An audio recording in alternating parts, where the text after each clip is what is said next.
Hey besties, I'm Jet, And I'm Victoria, and welcome to the Book Besteas Podcast, where the books are good the takes are honest. and the tea is always hot. I can't believe that we're actually already talking about book 3. For real! Right?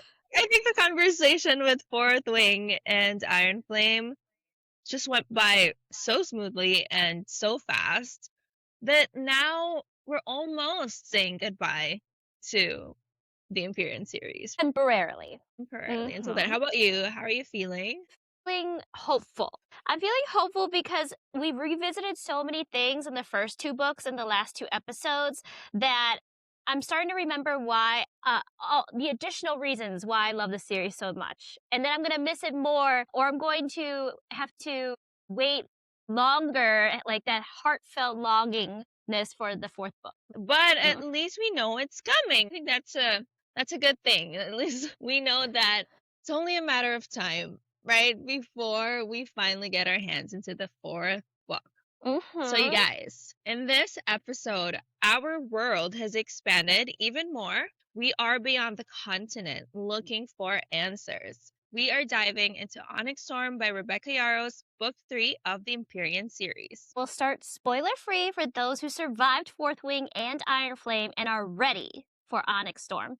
And we'll give a very dramatic spoiler warning before we enter full rebellion mode. If you haven't read Fourth Wing and Iron Flame yet, pause here, save this, and go bond your dragons, venture to Aritia, because spoilers for Book 1 and Book 2 are everywhere. Yes. So in Book 1 and in Book 2, we learned so much. But at the end of Book 2, the important points are the Venin finally failed to fully take over down Besteas. Xaden, though, sadly, is officially Venin.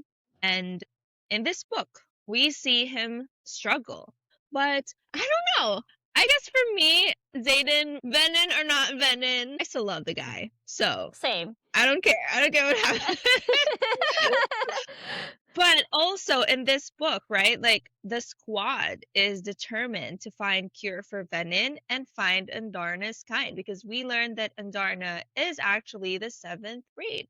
And we want to know where her kind went to. Yep, and we need to know what it means for what her kind can do. And then in this setting, basically, because the wards are no longer certain, they need to find a solution to keep the wards up and running permanently like it used to be.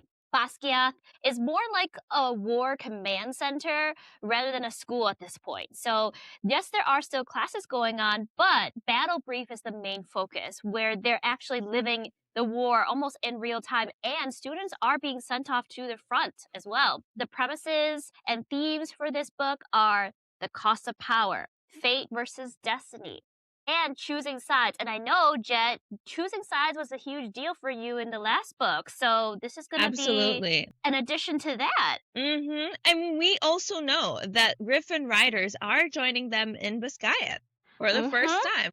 That is intriguing. Very, very intriguing. And lots of dynamics to that we're going to delve into. And so what makes Book 3 different? Ooh, definitely the adventure. I loved reading about all the other areas outside of the continent. I think that we've seen, Besteas, Arisha, Samara, Tirandor, and it's kind of like it has the same gray, boring, not in a sense like boring, but like there's not much color to their world, right? Like it's very like black and white, grayish type of thing. That's at least how I imagine it. And when we finally venture outside the continent, it's the ocean. It's just colors, like it's a different world. And I think a part of me just wondered, what if Xaden or Violet or both of them, right, actually live on those islands? Oh my goodness, I would love that for them. Right? I think they deserve like in a colorful world. In a world that is more peaceful too, where they could just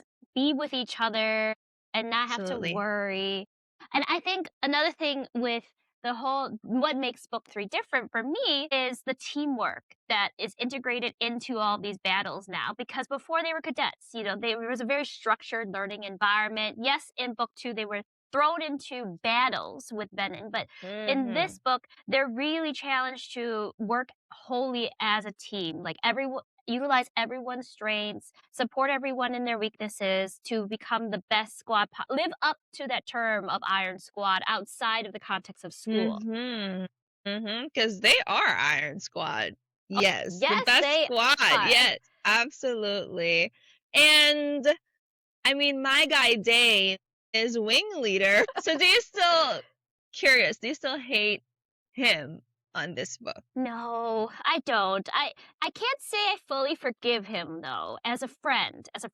But as a person, I forgave him. I think his actions on behalf of the classmates and the world makes up for him as a person. Well, I have a question, just a general question. Did you like this book? I did like this book. Well, so you loved exploring other parts of this universe. I did too. But I would say the biggest parts for me were, I'm always drawn to character growth. Character growth for one, and being able to see the other characters who were initially tertiary characters in book 2 now become even secondary characters. And like I said, I love Eric, and he gets to shine even more in this book. Yes. I mean, I love that you pointed out that you love character growth. I definitely notice that when we read books or series, right? And I think for me, I am a sucker for action, like for war. Like whenever they get into battle, even with like other books that I'm reading, it's like, oh my gosh, like yes, like I just like I'm exhilarated whenever I read about battles and stuff, which is weird because I don't even like watching action or war movies. Really? Yes, I don't even watch. But when I started reading about those, I'm like, wait, why does this excite me? So yeah, that's one thing. Let's go into my rating for this book. Given that I rated this book a 4.75, which I almost gave a 5 stars, honestly. I almost did. I think the only reason why I gave a 4.75 is because I was a little bit biased with how it ended. I didn't like it. Okay. No, there's no way. No, I refuse to believe it. So yeah, it's more of like that bias. So what about you? What did you rate this book? Okay, I wasn't nearly as frustrated with the first half as I was with Iron Flame, but I was still kind of frustrated. I'm not gonna lie. So I did rate it a 4.25. 4.25. Last book was a 4. It's slightly better, 4.25. So Fourth Wing, now reviewing everything again, reliving the moments. Fourth Wing was still my ultimate favorite, 5 out of 5. Okay, good. So we're the same. We're the Yeah, same. we're the same. We latched onto different things, but overall we felt the same about the book. At least the ranking. Absolutely. And that happens with ACOTAR as well. Oh yeah, I remember. I'm excited to jump into that with everyone. Yes, but we ended up, choosing the same favorite book at the end of the day, no matter how many personal, individual perspectives we had. Yes, which then leads us to dropping spoilers.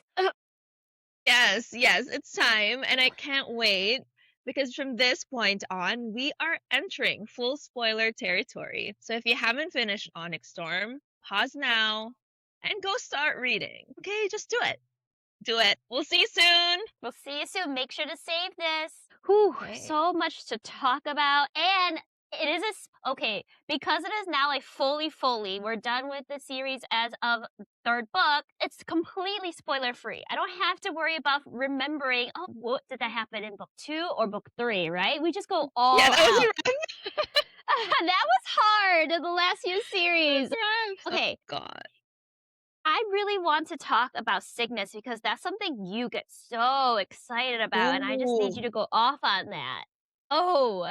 Well, first of all, the revelations about second Cygnus, I think it was, for me, one of the most anticipated, because in book 2, we learned that Xaden has a second Cygnus, and we learned what it is, right? His intrinsic capabilities. And it made us wonder, whether the other dragon riders who has the rebellion relic also has second signets. And we finally did. So we learned about Garrick's second signet, Imogen's second signet, although we don't know of Bodhi's yet, but we'll talk more about that later. We also know Violet's second signet. What do you think about that? I mean, that's just, maybe it wasn't too much of a surprise for me. Not the signet itself, but the fact that she would have one, I thought wasn't too much of a surprise. Well, I think we kind of knew that she would have a second, right? Because of Andarna. Yes, because of two dragons. Exactly. So Yeah. then, is it down the same path of thinking she might have a third? What is the third for? I don't. Oh, maybe because we actually don't know who this Naolin person was, this previous rider, and her dad has so many secrets that he's hidden in the journals, but probably beyond the journals, that perhaps there's something behind this Naolin character that keeps coming up. Theories. Interesting. But yeah, so what do you think about her second signet? Love the second signet.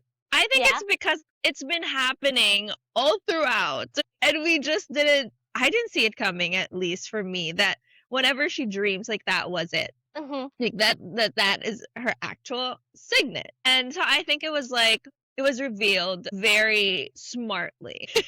I don't even know if that's like a term, but it was revealed in a sense. It's like, oh wow, now it does make sense. Like why those, beginning of the chapters happen of like her dreaming and stuff like that. So I was like, okay, I'm here for it.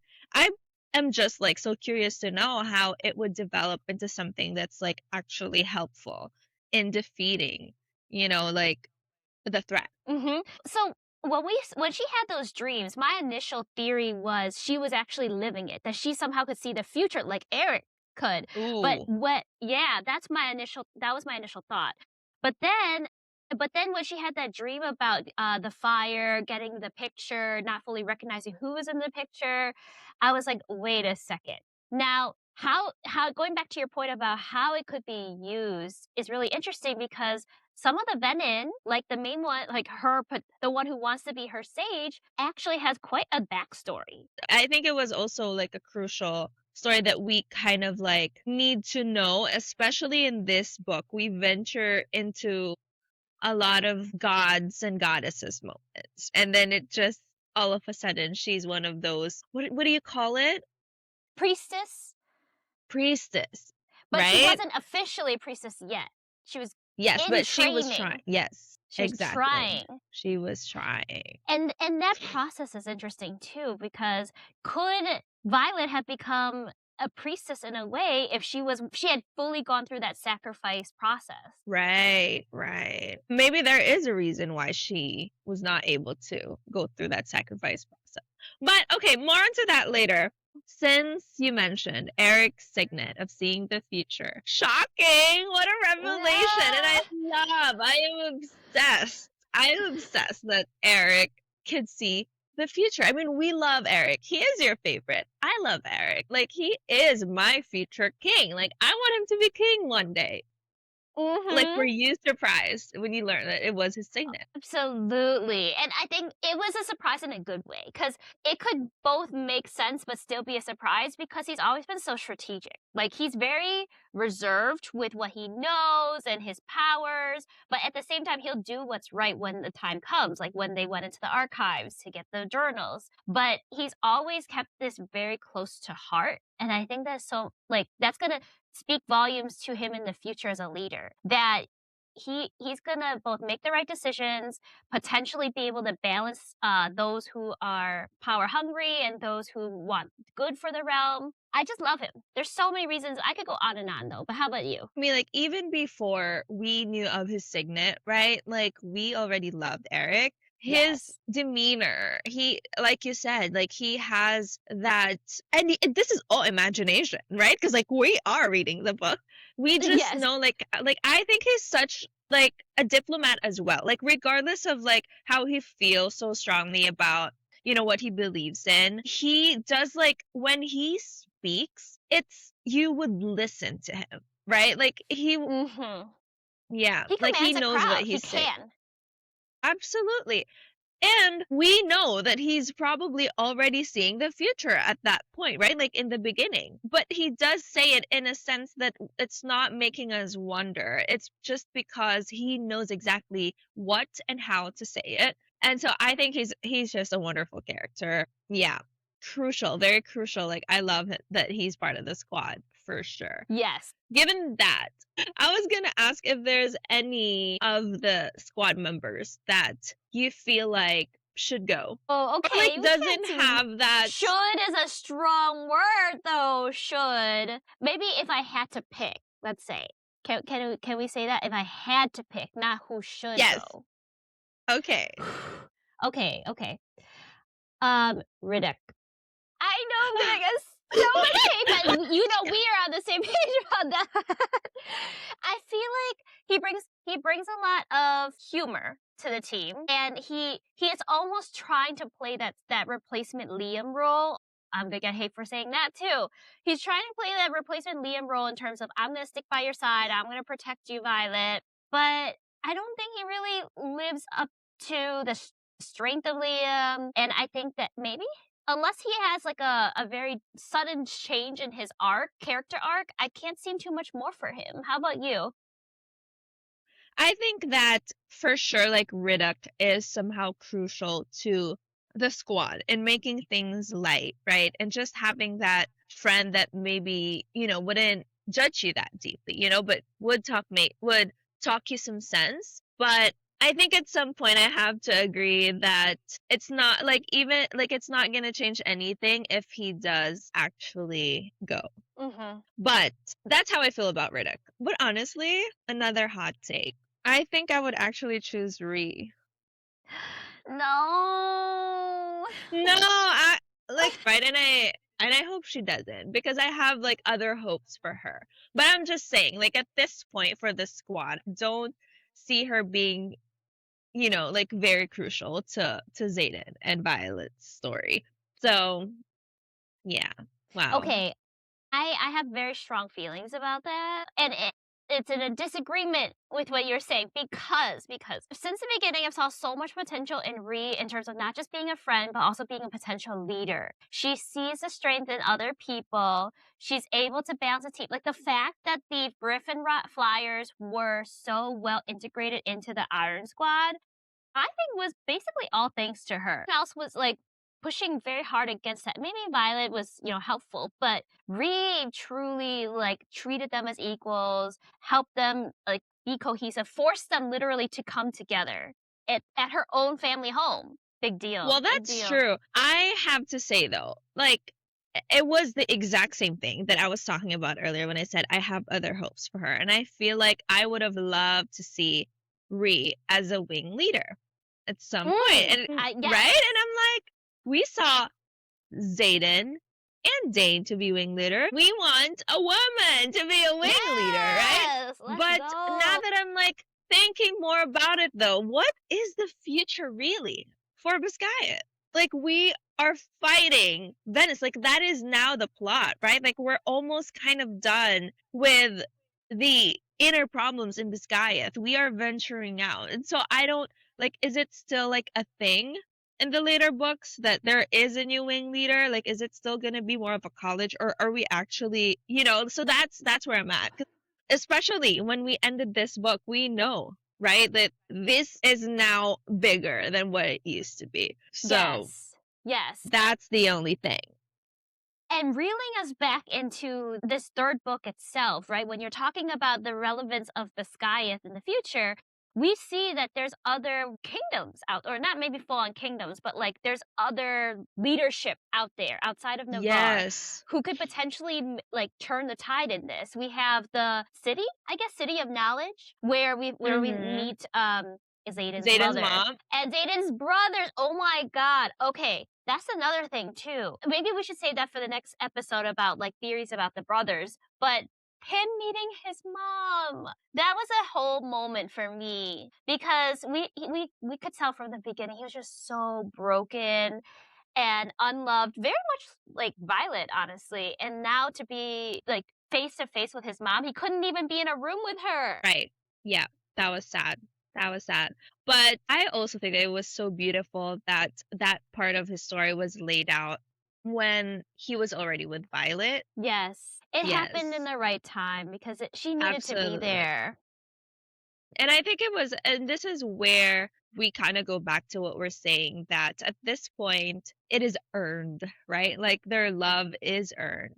Because we kind of Mm-hmm. had like a little bit of like, part in like book one, right? But then at this Right. point, it's like, okay, like this is really like a forever moment. Yeah.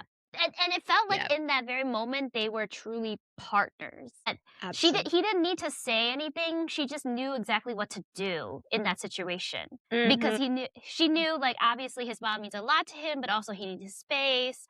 And aside from the whole mother son relationship at that moment too, there's also a big deal with that dinner. And the fact that like in that moment I had Mira's moment. Both Mira and Eric had a moment at that dinner, right? So for Eric, it was when he literally called it out, and Mira called it out too. Like they all just were on point about the fact that something's wrong with this dinner, and we're like I don't know. How did you feel about the showdown? It was like it wasn't a fight per se until later on, but like the dinner itself, the dynamic. Really smart. If I am remembering this correctly, right? And correct me if I'm wrong, but is this the part that someone was poisoned?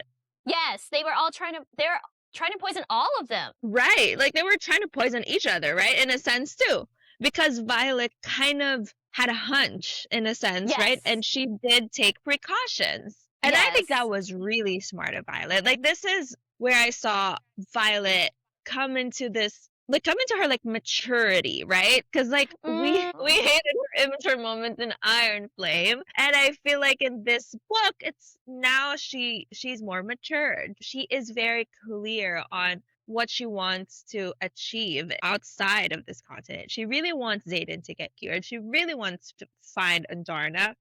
And now she is thinking. Now her mind is working, right? And that's what she's actually good at. And so to me, like her taking precautions was like, yes, that is the Violet that we like. Yes. And that's the thing that we loved about her all along. Like you said, is she's intelligent. For her to have this full circle moment, come back, be stronger, own the moment, really, especially when Xaden had to take a backseat because of his emotions about his mom. Yes. Absolutely. What else? Like which city, I guess, city or like I don't even know what we call them. Maybe like a visit Yeah, like which also like stood out to you. was called, but when they went to a place where there was a dinner and then Halden messed it up severely because he was trying to steal back something, that was this book, right? Or it doesn't matter, I Yeah. guess. It's a free for all. So what that It's a free for all. I'm just gonna take it as a free for all now. Talk whatever. I thought that was truly like a telling moment about Halden.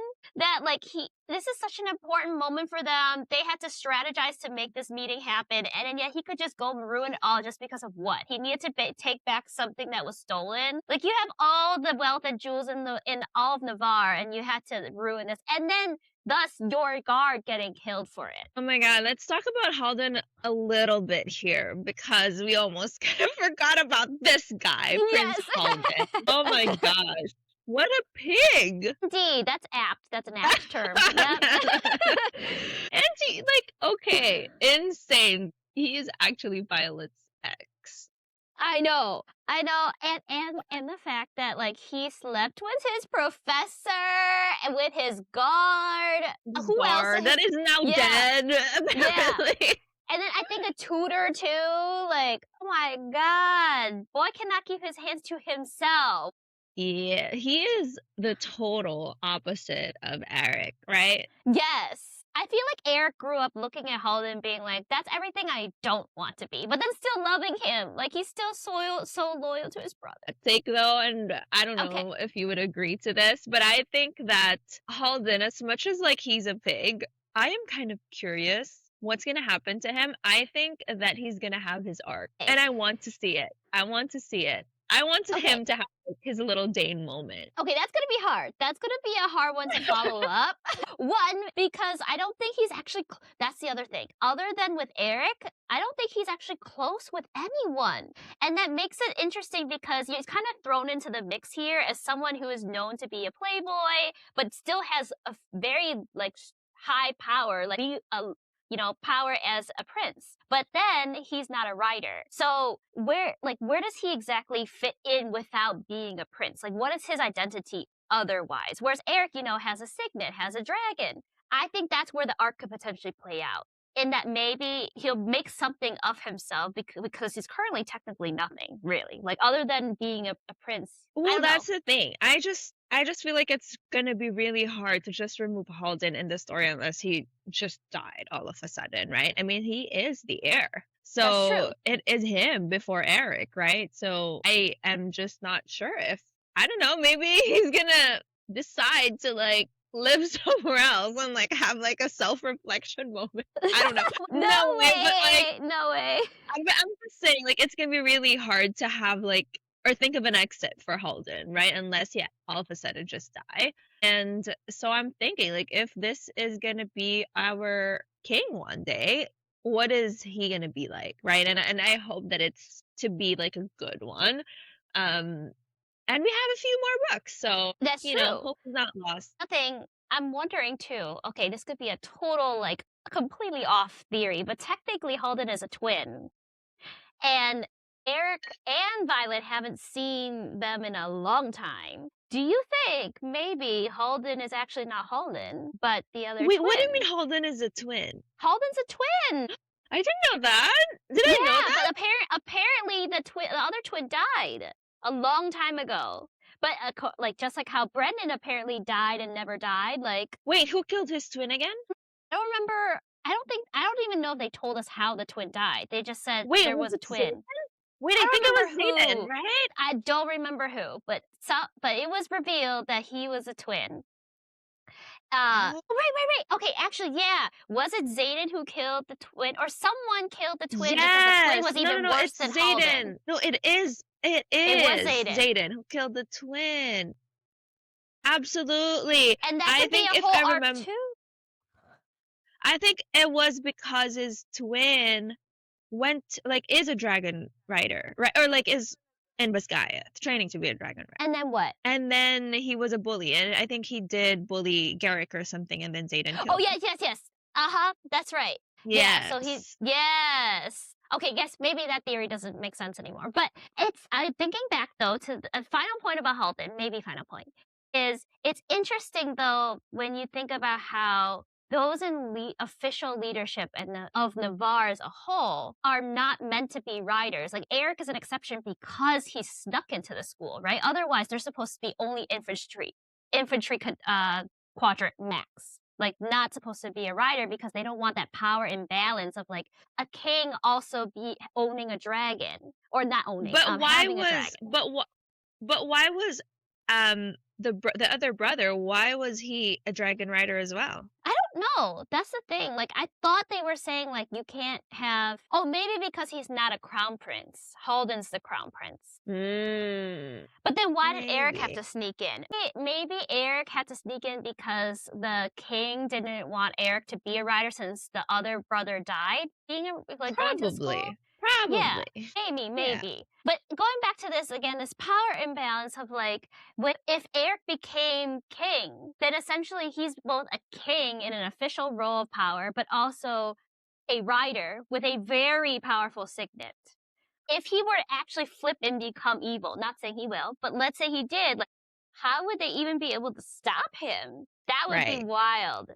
So I think that's another reason why it's important that Halden actually become king instead and be a better version of himself, but become king, because then there would be a better balance. Yes, definitely love that take. I want to see that. Either way, I think Halden or Eric, we could never go wrong, right? We love to see them. I know like other people wants to see Zayden to be, king one day, but it's a no for me. Yes, let's leave it to the Tories. Yes, going into the places that we ventured in, right? I think to me, I love the moment when they did this, like the Zinal God of Luck temple kind of thing. It was crazy. It was also the first time that we see Kat fall in love with someone else. Well, not the first time, but like, before that. Like we saw her Yes. fall in love with someone else. And then getting heartbroken again during that part. I think it was that moment when we finally say that Kat is now really like an official character Yeah. of this book. Yeah. Because I think she's always been like that, like second, a little bit more on like the other side, right, in the beginning, and then now she did finally get like a spotlight of her own story, and we're like, okay, like what is she going to be in the next books too? Because I think that is such a pivotal moment for a story. Poor Kat. So But much I love that for heartbreak. her. So much heartbreak. Yeah. And I think it's also like we talk about this in the other episode of maybe Kat hasn't, like, she just doesn't know the kind of love that Xaden and Violet has for each other. Yes. And I think she's finally starting to figure that out with this guy, and then all of a sudden it's gone. So, and it was so sudden too, in a blink of an eye. but that's the thing with Kat too. I don't see her story to be a love story. Ooh, okay. Keep I going with don't. that Yes, thought. I mean, I hope so, but I think more than the love story, I think Kat is such also like a person that I could see in leadership one day, or like we said that she's a baddie, right? Like I think that she could almost as if like lead, or it's just not love. It's not just romance. Like it's not the path that I see for her. And Okay. it might be like an inner, like struggle, right? To be maybe like she's gonna be alone. It's just because like she's almost like a career woman in modern days. She would take that career path and like fight for what she believes in and like achieve like multiple things, right? But love isn't just on her cards. Like, and I feel like she would have that struggle. But yeah, I mean, like she is also second in line. And who else is second in line? Before we move on with that, I feel like with Catriona as a character, we've always known since the beginning she's very loyal to the people she cares about. No doubt about that. She's also very strong, heroic, right? I think that is going to play into the because right now as an Iron Squad, the Griffin Flyers and the Dragon Riders are one. But outside of their squad, they're very much still divided. And I think her being someone who can demonstrate, or not even demonstrate, she just is so loyal to people, has that strong sense of humanity and morality, will be able to move, like emotionally move Dragon Riders into believing there can be peace. Like she's kind of like that figurehead on behalf of not only her country people, but like just Griffin Flyers, that like there's someone better out there who believes in something, and we have a chance to fully unite. That's how I see it, at least for her. That's a potential trajectory I could see for her. Yeah, I have to agree. Another woman in this book, or actually in the 3 books, right, that we feel like we haven't really talked about is Imogen. I also love Imogen. And I remember I was like, if there's someone I could play in this world. I mean, obviously it's Kat now. Like out of the 3, I would love to be Kat. I'm like, hello. I can see you as Kat for sure. But in the beginning, the first book, we don't know about Kat yet. I love Imogen. Yes. Absolutely. And I mean, now I'm a Kat girl, but like, we still continue to see how much I feel like Imogen is sort of overlooked in a sense. Like she is a key player in this. Like she was the one who trained Violet, right? Like she has always been there to support every single one of them. And yet we don't see some sort of like a spotlight for this woman that she deserves.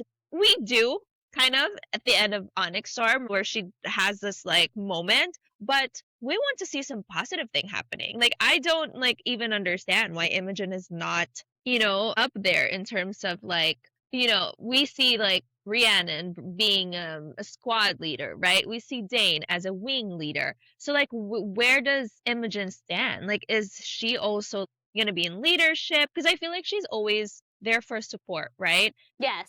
So I don't know where she's gonna be in, but I would love to see more of that return. Like I want to see other people do something for her as well. If that makes sense. Okay, I can see that. Yes, she has been so undervalued throughout this whole thing. I mean, like Violet would not be Violet where she is now without Imogen, for one, right? But also, Mm-hmm. second is Imogen has always been extremely loyal, especially to the marked ones. And no matter how I guess grumpy she might be about doing things, she's gonna do it if Zayden tells her to do it. But on top of that, like she's always had her kind of like love lines here and there. Like it's never been exactly clear until the very end of Onyx Storm, like how much she loves that person. But she's always been like, you know, oh, like I went to their room, like we had, like they were hanging out together, that type of thing. I would love to see more of Imogen's soft side.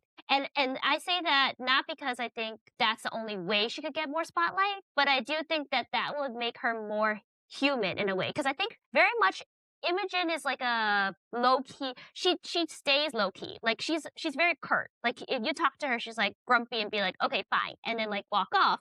But she'll do the thing that needs to be done. Like her actions speak much louder than her words. Now I'd like to see more of her inner thoughts.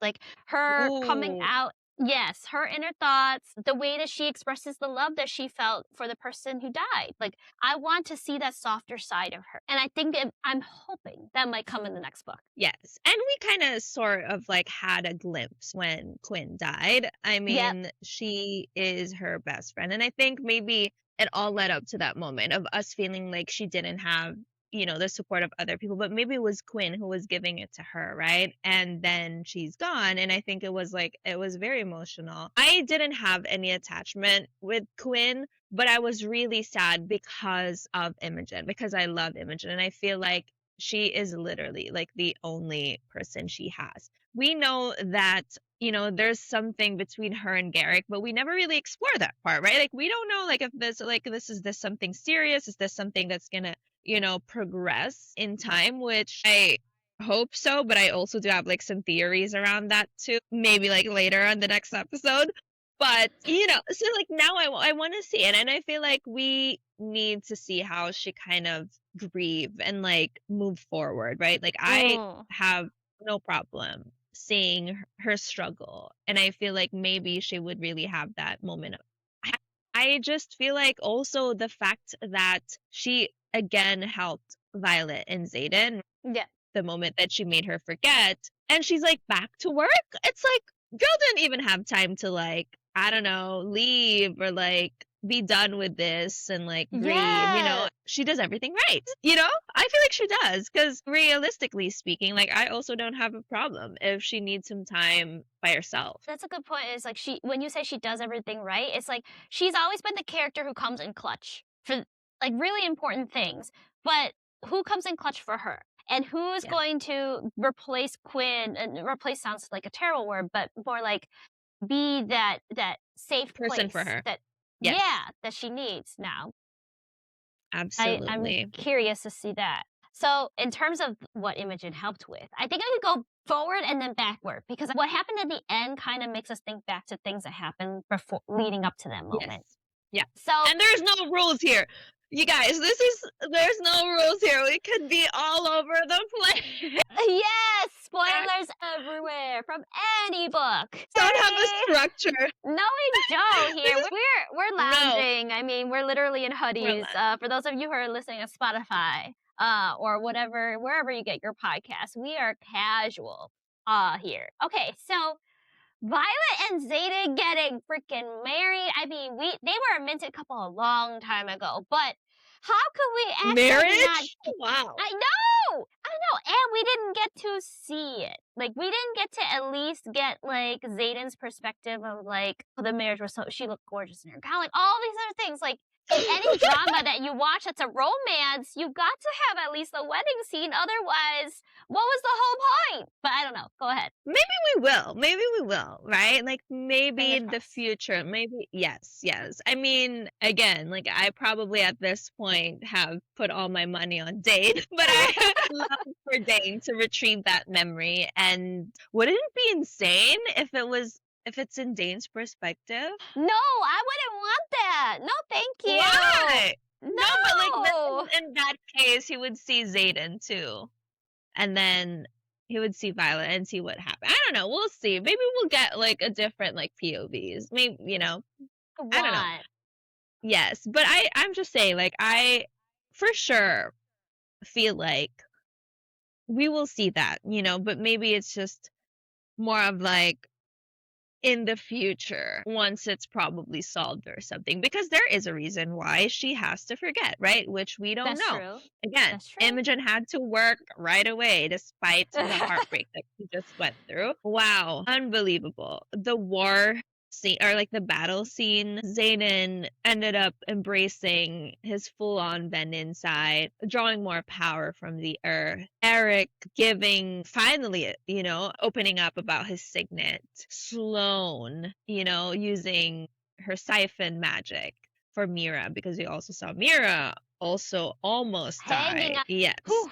And having that Dane moment.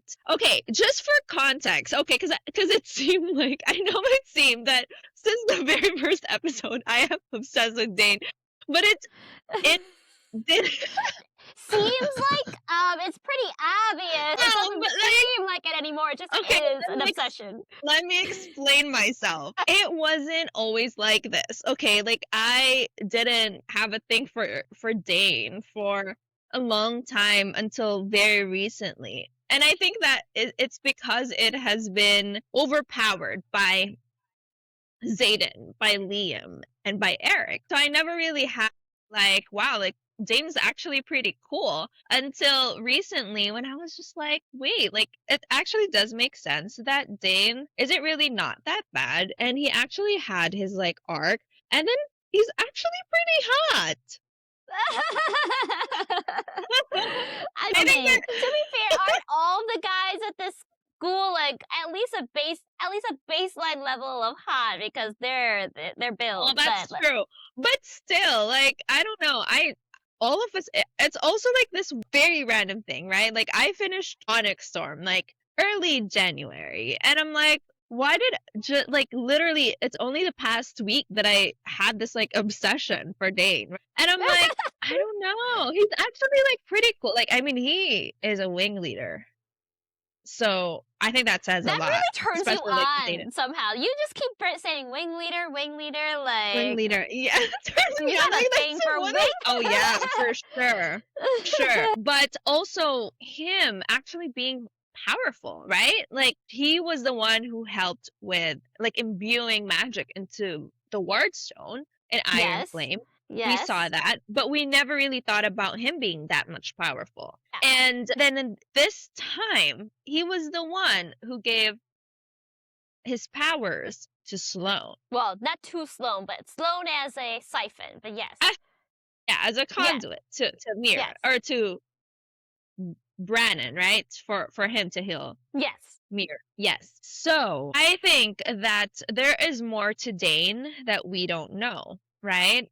Okay. Because literally, Sloane was like, you shouldn't have much power, right? Like for what you are, basically. So I am now wondering, like, what does that mean? Like, does he have like a second source of power? That's why he has like more power. I am almost sort of like positive that maybe that is the case, because we also saw that Dane could retrieve the memory from the past, but in the first book we thought that he needs to touch you or your face in order to see it, and then it kind of progressed into like, no, he actually didn't need to do that, right? To read your mind. Yeah. And like, but like, what else? Like, does he just continue to like improve his signet, or does he actually have a second signet that makes him have like another source of power? So I want to see that part also, because him being able to retrieve the memory doesn't really work that much in terms of battle, right? Like it's more of like the strategy, like a strategy within an actual Yeah. So and that's the same with Imogen. That's true. So going to your point about Sloane pointing out that he had a lot of extra power, he also didn't seem shocked. So it seems like wherever he's getting that from, he knows what it is. He's He just not telling. knows. Yeah. And perhaps we might get some answers from his dad. Not to say that we will learn from his dad, but maybe his dad knows. And there's something. I mean, Yeah. Yeah. Go ahead. well, we don't know who his mom is too. Yes, exactly. I was gonna say the same thing. We don't know who his mom is.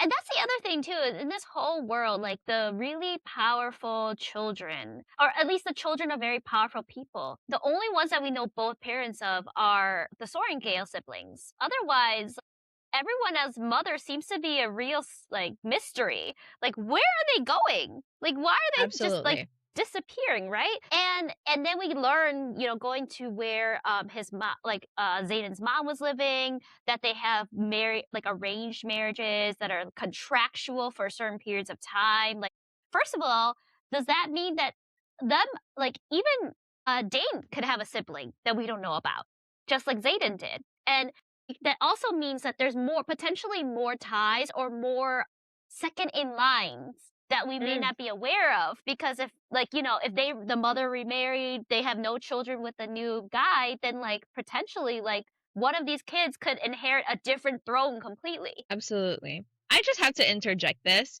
Do you remember when they were talking to this girl about his father's journals? And then she literally thought that Zayden's Zane. That was so funny to me. Oh, the grandma! Zayden getting so Hella upset, funny. I like, can imagine like what Zayden react. Like Zayden's probably like, the heck? I know, like you think I'm that scrawny guy? Like even though Zayden's by no means scrawny, but like I'm better than him. Yeah, absolutely. Okay, well, going back, Oh. so now we know that Dane has a possibility too, an amount of possibility, right, of why he has that power, because we just don't know much about him, right, or like his family's backstory. Yeah. Um, yeah, wow. And so I'm seated. I feel like we'll know more about him. We do. Yep. Yep. I one more thing about the whole contractual marriage thing. It's like we don't actually quite or maybe me, and you could clarify if you remember, but I don't remember them saying exactly why it's valuable to have contractual marriages specifically with those women. Is it because their lineage, or do they have some sort of power that they could give to their offspring? Like why them? Mm, I have no idea. Right? At So this that's interesting. So, favorite moments overall. overall, like book 1, 2, 3, or just like book 3? Let's say book Let's 3 do for book now. 3. Yeah, let's do Okay. book 3. Before that, can we talk about the possibility of who the other Venin is, the one who turned Venin? Because I feel like this is No, because we gotta save really that for the next episode. saving That's it. gonna be Okay, a whole debate, girl. Okay. okay, sure. Okay, favorites. Wow. We'll see. Shocking, emotional, like, okay, Sure. let's do Yeah. shocking. Wait, I have to say few, but like one of the things that shocked me also is Garrick's second signet. Interesting. Okay. Why? He could literally just walk and be somewhere else. Yeah. That But is he's always the one who's insane. knocking the door. He's always the one who's knocking their door. So you weren't surprised? No, I was not. I felt like they gave us enough hints about him. Mm-hmm. Wait, what was his first signet again? Can you remind me? Remember. Was it ice? Okay, let's see. I think it's ice, right? I think ice, yeah. I think it's ice. Oh wait, it's not here because he already graduated. No, Riddick is ice. So what's Garrick's first? And then Sawyer's metal, right? Yeah, Sawyer's metal. Yes. And And then then Bree is grabbing things. yeah, Imogen is what? Like Memory, retrieving people's memory. and like what, like stone or rock, right? Like Yeah, that sounds right. yes. Let's see. What was Garrick's first signet? Now I don't remember. And see, that's the thing. It's like I feel like with Imogen and all the other marked ones, they've always tried to maintain a low-key profile because they never wanted to. First of all, they weren't allowed to be in groups of more than 3 at any given, like in any given place. But second, it means that there could be so much more aside from a signet that they could be hiding about themselves. So we just don't know. Garrick Yeah. is wind, air woven. Wind. Okay, and that actually kind of aligns with, you know, him just suddenly disappearing into the wind. So maybe if we're for next episode, when we're trying to guess other people's additional signets, that could be a hint. But it's always also been rooted in whatever they need, right? So the more we know about certain characters, the easier it is for us to guess. But yeah, I was not surprised What was because your he's always shocking showing up moment? at their door. So most shocking moments for me was meeting Zayden's mom. Even though it wasn't, to me, it's not a big deal yet, but it's still shocking that we would actually get to meet her. And which to me, There's also that. it says that there's going to be something more about that. Go ahead. Ooh, let's talk about Riddick also like being able to like freeze the liquid basically out of inside the body of a person. That's crazy. That's crazy. And so then that tells me too, like, we're just not even being creative about the signet we already know that they have. Because we're also learning how they're becoming even more capable of wielding their signets in different ways. So Absolutely. Even Ree, right? Like all of a sudden she's able to retrieve objects that are like through the wall. Yeah. So the possibilities are endless. It doesn't even need to be additional signets. It's just to be manifestations of their current signets.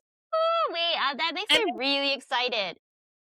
And I wonder why. And I wonder how, right? Like why all of a sudden their signets are way strong. So okay, I think we should get into that in the final episode more deeply. Absolutely. But as a baseline response to that, I could see it as the power bands thing because of the Venin are getting stronger, so therefore they need to get stronger. Got you. Okay, that makes sense. Now on to our emotional moments. What was your favorite emotional moment? That's kind of like not a good match, but like the most emotional moment. Tough one. Okay, actually, no, it's not a tough one because you know how much I love Andarna, right? Yes, I sobbed. That was mine too. I sobbed more than when Zayden met his mom. I sobbed more than when Mir almost died because Andarna saying truly, like, because this whole time we kind of get the feeling that like she's rebellious, you know, she is an adolescent or a teen, like she's just gonna feel angry all the time. But what we didn't realize is that she actually took everything to heart. Being constantly told like like she has a broken wing, that she can't fight, like she's gotta hide. She took all of that to heart. And so the moment where she's like, and then when she finally meets her family, because she had so much hope and so much build up of that hope, like it just snowballed to that one pivotal moment where then she feels like, am I not enough? That just tore my heart to pieces. It wasn't the exact quote, but basically, go ahead. So you are talking about when she finally met the other Irids, right? And they refused her, basically. Yes. And I think when Violet reminded her that you're perfect the way you are, and she's like, that's the literal quote. She's like, I'm not. Oh my God, I'm gonna cry. Okay, mine is also Andarna breaking the bond between Violet and her. That was the most emotional for me, and we saw Violet was devastated, and I think it was really hard for both of them, but also like Andarna really just stepping up and like knowing what she has to do. And we know that she's gonna come back anyways, but sort of like she needs to get stronger for her, right? Yes. So she's making this choice of leaving and being a better dragon. And although, you know, I also agree, like she is enough, right? But yes, like she needs to grow more because there are an amount of possibilities for Andarna, right? Like she might be the cure to all of this. We don't know that, but and she is sacrificing that, you know, like that part so that she could come back stronger than ever, being able to be that person to save them from all of this. So I'm excited. I'm excited to see absolutely what's in store for Andarna. Okay, wow. So much. And wow. And I feel like I can't get over the whole Irid thing. I have to include that in this episode because the moment that made me the most angry in the whole book was when, or in the whole series, maybe not the whole series, that's strong. But when they told her, when the Irids told Andarna, like, you've basically failed at your fate, like your whole purpose. And it's like, F you. Who do you, like, you put me there by myself, gave me no instructions, made me figure it out all on my own, and now you're telling me I failed. And like, shame on you. Shame on you for putting me in that situation. Like, I want to scream on her behalf, kick and fight, and be like, hell no. Like, she does not, they do not deserve her. Okay, I'm just putting that out there. Okay, rant over. Right. Well, I mean, I have to agree with you, but I guess it ends up also like in a sense of like, in a point, just personal, opinion about failing. It's like, it's not really a bad thing to fail. Like, if I'm Darna, like, I would own that shit. And like, okay, like, I failed, and so what? Like, there's room for growth, obviously. There's room to learn. Like, she's young, she's not perfect. The most important thing here is that she's willing to learn. She's willing to grow. And that's exactly what she's going to do, right? Like, that's why the bond is broken and she's leaving. Like, I love the fact that it, like, whatever they said didn't really affect her, just being gone, right? Like, exiting this whole whatever is happening and be like, you know what, I'm checking out, but instead she used that as fuel to really, become a better version of who she is. Although we know that we love her, right? Like, again, like, we love her for who she is already, but that just makes us, the readers, love her even more. One more thing. I know I keep saying this is the last thing, but I could go on and on about Andarna. One more thing about her growing to be her best Irid self. Like, that to me is like, it's almost like she and Violet's journey are parallel. Like, yes, they cross, of course. They cross at multiple paths, but they're very similar in that Violet has always had a lot of potential, but she needed the right people to teach her how to wield, how to discern who and what to trust with what information, right? The same thing with Andarna is that Andarna was all by herself. She didn't know what she needed to know. But now that she has an option to be with the Irids again, to learn what she needs to learn, to grow her broken wing, that's when she could be like, the next book is that possibility for both of them. And when they come back together as their strongest selves, when that bond is reformed, if you will, that is when all can erupt. Yes. Like, that's game changer. That's, yeah. Well, we can talk for hours about Andarna, for like basically not just Andarna, right? About everything that we think about this series. So that means that we're just not done yet. So you guys, if you think we are done with Empyrean series, well, you thought wrong, because we're not. We're not moving on. We're not moving on just yet, because there's still so many things that we need to unpack. So we will talk about this series as a whole, our theories, and just basically about everything. More rants, more opinions next week. Until then, we will brew the best teas for you. See you next week, besties. See you next week, besties.